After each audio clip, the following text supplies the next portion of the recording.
Alright, let's check out the bigger brother of the Duster.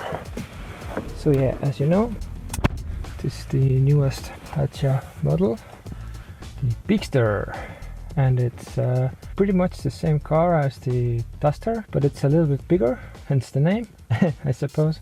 But there's more. It's not all about the size. The Bigster is longer compared to the Duster.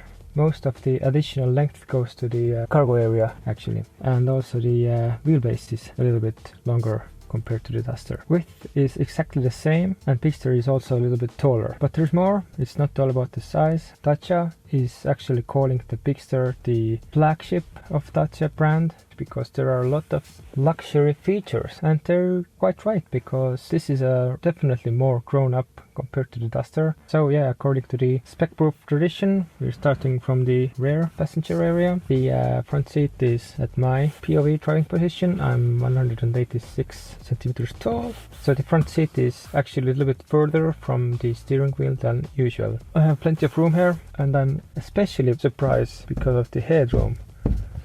You can fit like 2/5 above my head. Talking about the new features that are making a debut on the Dacia, you can now actually get the panorama roof. It's only available from one of the 2 highest trims. This one is a Journey, and Extreme comes with panorama roof as standard. For Journey, it's available for 900 euros. For the cheaper 2 trims, it's not available. Back here, 2 pockets, pretty basic. Yeah, you can remove the seat covers with the zip, and Duster doesn't have the rear ventilation outlets, but Bigster does. There's one U-clip attach point here. The isofix points are hidden behind the zip, like the Duster did. And yeah, overall it's super roomy, especially the headroom, as I said. And materials, they're quite cheap, but they're definitely not a deal breaker, because the plastic seems quite durable and strong. Okay, let's check out the cargo area.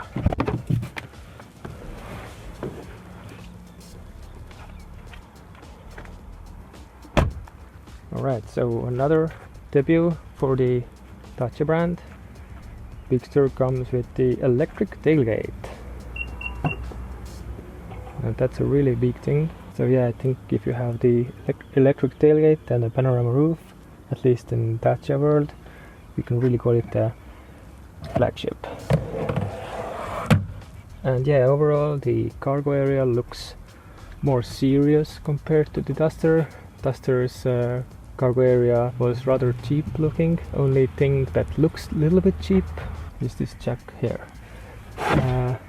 You can remove this actually, and you can also adjust the floor of the cargo area, so there's like 2 levels here, and you can configure it around. We also have a space saver here, which is really good those days. Usually we get the foam. Good old Dacia could still come with the space saver. Now you can fold the seats down here. Compared to the Duster, you can fold seats like 40, 20, 40, and on the Duster you could do it like 60, 40. One modest light here, and another U-clip point here. Unbelievable, Dacia has electric tailgate.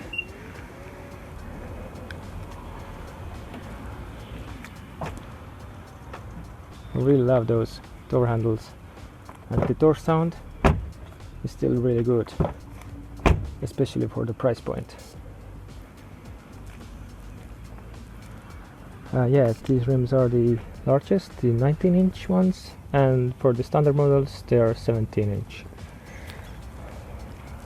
Before we carry on, let's check out under the hood / bonnet.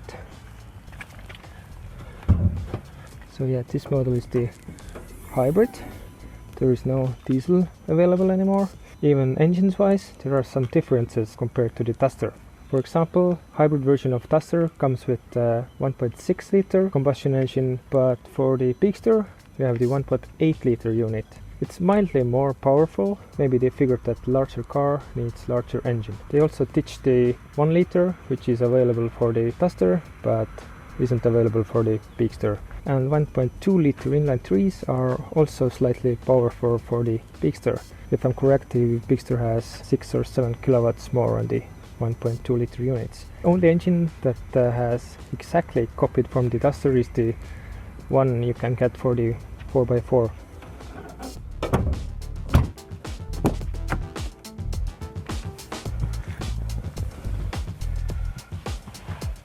This animation is really cool. So yeah, compared to the Duster again, I'm comparing Duster a lot in this video.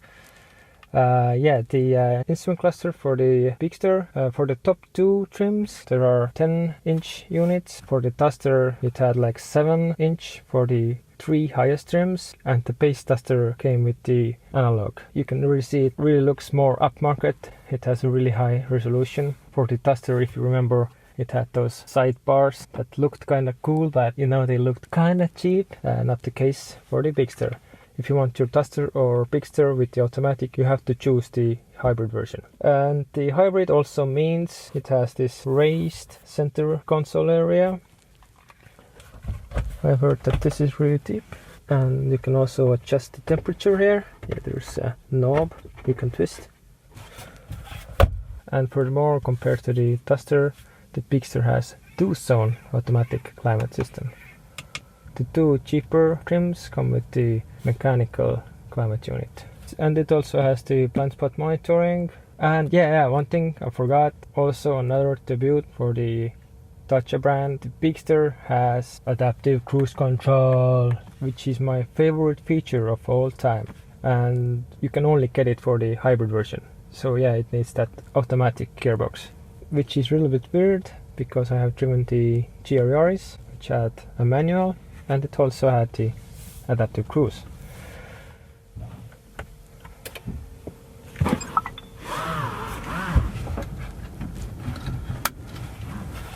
Yeah, this phone holder is also a U-clip component,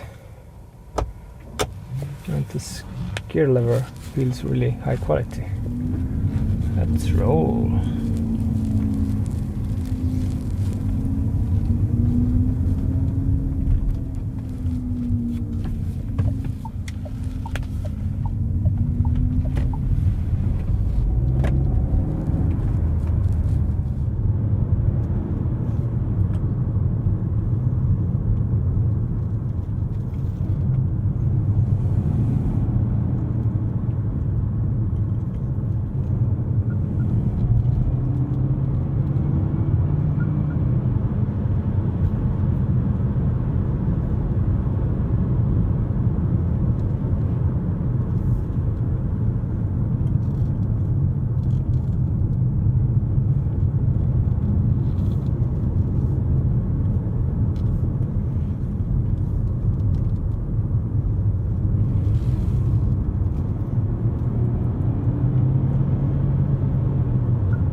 So yeah, this thing is like one of the biggest surprises of all time.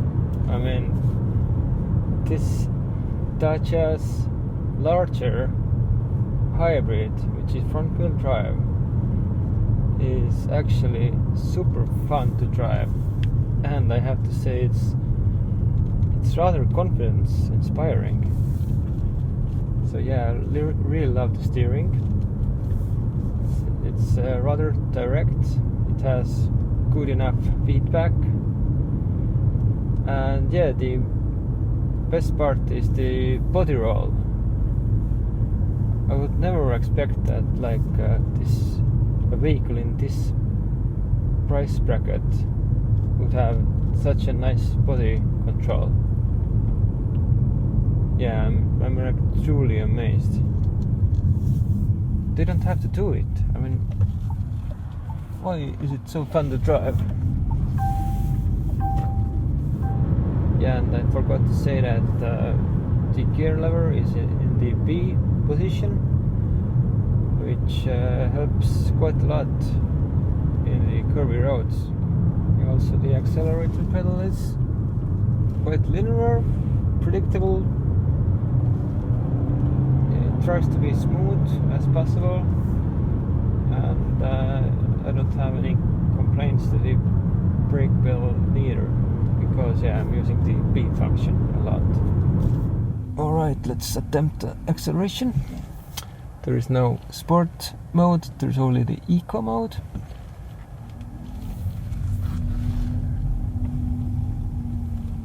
And hit it.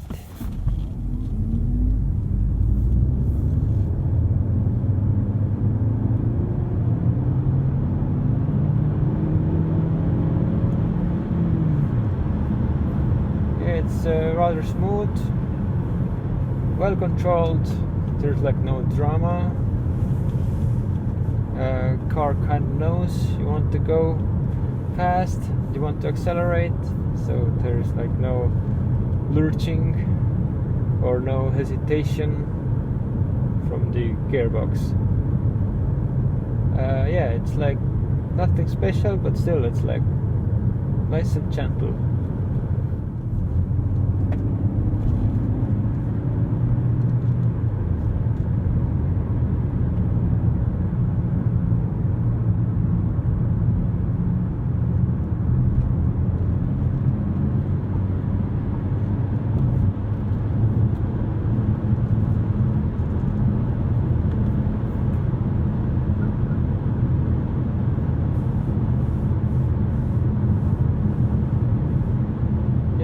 Surprised that this thing actually moves,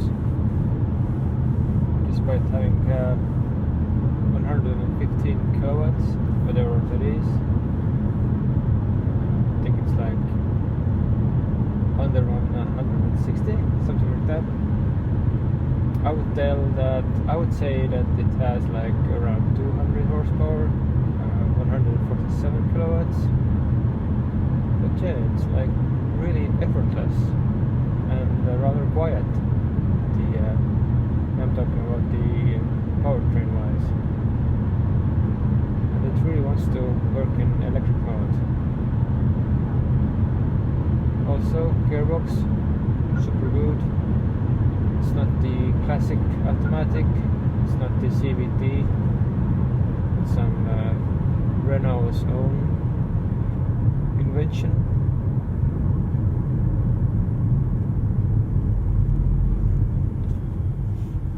The Opel Grandland also has rather weird gearbox, the mild hybrid version, but this one works way better. This thing is like really thought out, engineered very well.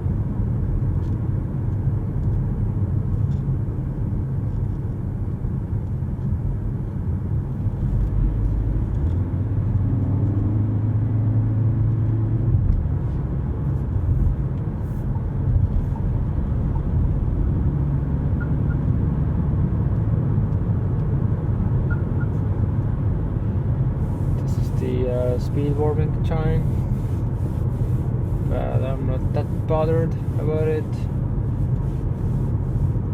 Duster had even better chime. It was less annoying, but yeah, to turn it up, it's a little bit deeper on the menu, so I'm not bothered.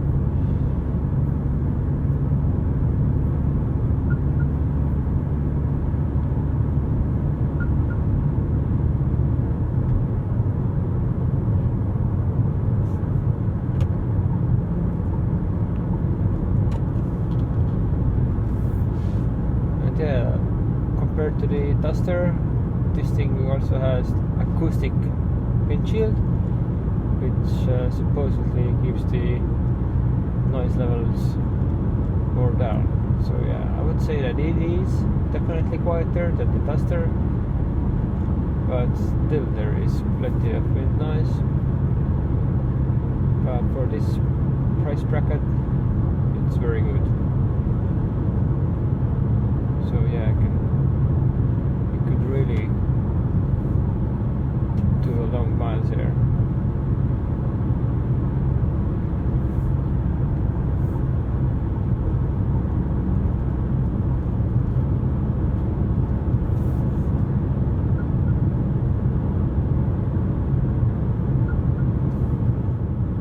Oh, and one more new thing compared to the Duster or compared to the all other Dacias. The top versions of the Bigster also have the adaptive cruise control, but yeah, it's only available for the hybrid versions. But still, this is a really big step, and adaptive cruise was the only thing missing. For me, missing adaptive cruise is a deal breaker.